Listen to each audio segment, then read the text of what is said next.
Hey guys, and hopefully fellow Whovians.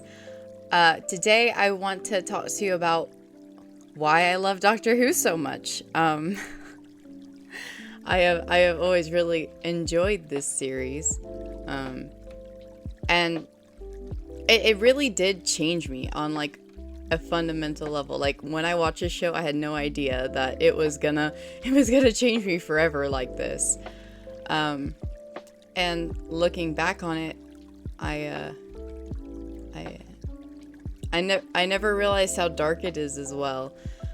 Because when I look back on Doctor Who, I think, wow, that was super inspiring. I look back on it fondly, because it taught me so much. It taught me how to see other people from their perspectives.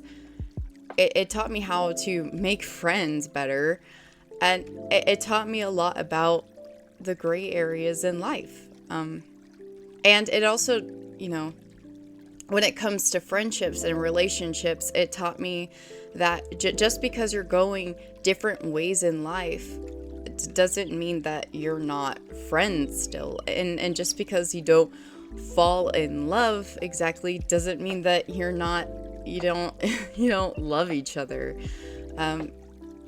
And it taught me so much about connection and how important it is, especially in dire times. It's really interesting for me to think about because when I was younger, I had an aunt that I never met because she had passed away when I was too young, but she also loved Doctor Who. Um, her favorite Doctor was the Fourth Doctor, the one that's played by Tom Baker. Um, and it just goes to show how incredible this story is, um, and how long it's lasted, because it doesn't just last for no reason. It fundamentally inspires a lot of other shows too. Like when you think about it, like I think the creators of Rick and Morty said that it inspired their show. It also went side by side with Star Trek, and it has inspired a lot of other pieces of work. My favorite Doctor is probably 10, which is played by David Tennant. But that was probably my favorite when I first started. He's also pretty much rivaled by 9. Um, I know this actor's name, but I butcher it every time, so I'm not even gonna try and say it. Eccleston, I did try. I'm probably failing so badly. But why I love him is that when you are introduced to the Doctor in what they call New Who, which the show was revamped in 2005, you kind of meet this person who runs in and he seems to know just about everything, and he's very calm about terrible things going on. But, you know, he seems to put off this kind of energy like, don't come near me, because if you come near me, you'll get hurt. And I think that this is a lot of the premise of the story. And we can learn a lot from this story because it shows that the Doctor has lost a lot and he fears he'll make mistakes, and that, you know, him making mistakes will hurt the people in his life. And so he just tells everybody, don't even bother with me. Like,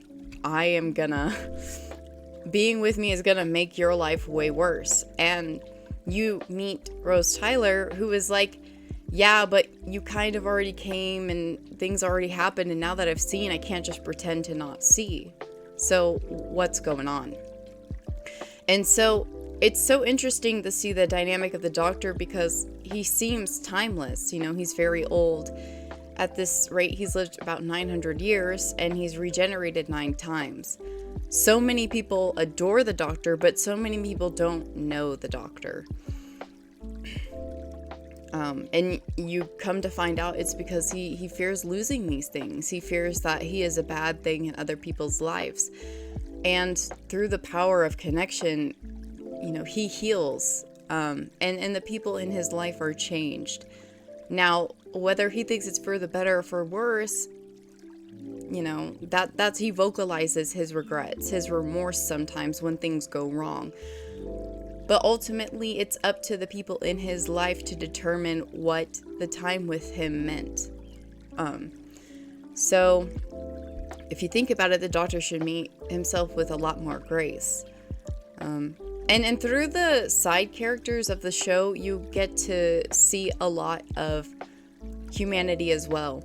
The characters that are written in the show that come up episodically, or the ones who return, they're not always aware of their current situation. They're not always self-aware.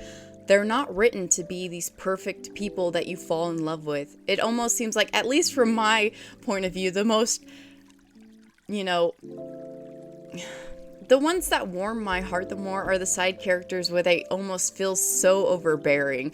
Like, for example, Rose Tyler's mom, Jackie, she is so intolerable. Like, crazy intolerable. But after a while, something about her, like, just like gum on a shoe, you're just like, well, there's the gum on the shoe, it's like nobody else could be just as obnoxious as Jackie Tyler. You mean, like, you see the whole universe and no one's quite as annoying as her, and you love her.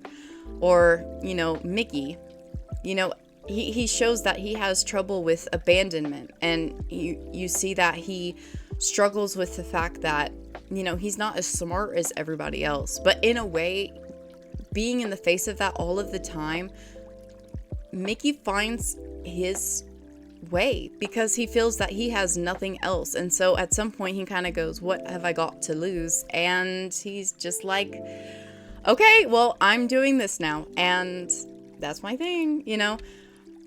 The dynamics between the characters in this show, they're astounding. And I love that they don't have to be perfect people. In fact, I think this show highlights the low parts of humanity, while also always highlighting that humanity has potential and that it is everlasting in a way because it wants to always evolve, and that it's so curious. And perhaps to a bad degree, you see all shades of human, but the Doctor still believes in humanity and won't let the potential for it to grow and learn and prosper to squander over nothing, over power plays. And I think that not only, the races in these this galaxy and the universe is all of that, not only do they have to be contested not to, what is the word for this? Thwart, humanity, but it also speaks to humanity sabotaging humanity for whatever reason, that they have their own self-interest or but the thing about the villains in Doctor Who, whether they're aliens or humans, is that it feels like their motivations come from a very human place. Like, you could see where it comes from. Is it always totally rational? I don't want to say so. No. But the motivations, you can see how it comes about in their brains. That just speaks to a lot of us, that speaks to a lot of people. And that's why I think when I look back on Doctor Who, I find it so inspiring, because despite all of the setbacks, despite all of the flaws, despite all of the pain, there is still another day for the best parts of humanity. And that spirit of humanity lives inside of all of us. It really does. It lives in you. It lives in me. And I personally value that our means to purpose, our connection in this life, if we want to make things better, if we want to see the next generation walk from what we do, we have to better ourselves. You know, like it starts from the inside, and somehow the scope of Doctor Who speaks to that little voice on the inside. Whether your voice is loud or small, there's a little something for everyone, and it just leaks into through your pores into your soul, and it's just so phenomenal. And it's also delivered by such cool like effects and storylines and creatures and worlds.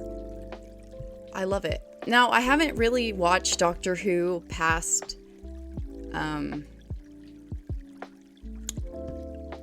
12. I heard that it does get better, but that's about when I fell out just because of my place in life. Like what was going on in my life, and I'm okay with that. You know, the memory of what I love. And sometimes I like going back and watching classical Who too.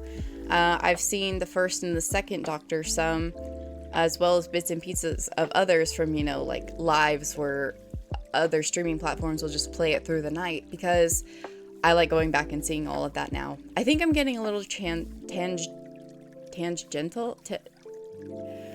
I need the blooper thing.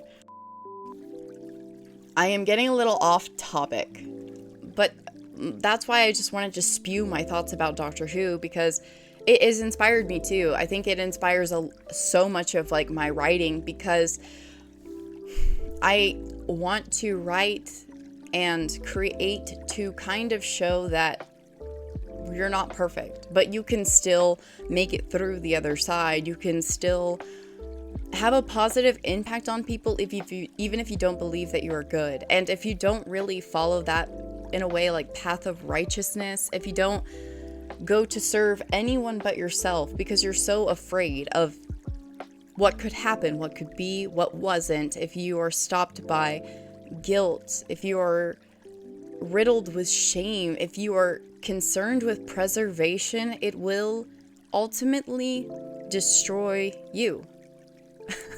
God, that's so dark. Well, it's true. It's like ultimately, you know, you will perish, because to evolve is to recognize that things will have to change, things can change, and it can be for the better. It's a choice. You know, kindness itself is a choice. We're not made to be kind. You can see it in our nature. We're made to be animalistic. We're made to survive. But somehow, kindness and generosity and compassion are the things that have made us live this long. And that's why connections heal, and that's why connection prevails. You know, when you love somebody, you hope you have that connection forever. Whether it's up to you, like in Doctor Who, when people go, you know, when people come, it almost seems serendipitous. You know, it's out of your control. But you make do with the time you have with the people while you have them. This was a lot, but oh my gosh, I think I could talk about like why Doctor Who has affected me deeply for a million years. There are so many quotes that I love. And one of, I don't know this verbatim right now. I just woke up, to be honest. But he basically says in all 900 years of his life, he never met anyone who wasn't important. Some could argue that some people are not as important as others. But it's that potential. And you have to see it in yourself. In order to not harm people, you have to not be hurt. And so it is, in a way, our human duty to lean towards the light, not only for our sake, but for the sake of others. Watch Doctor Who. Ooh.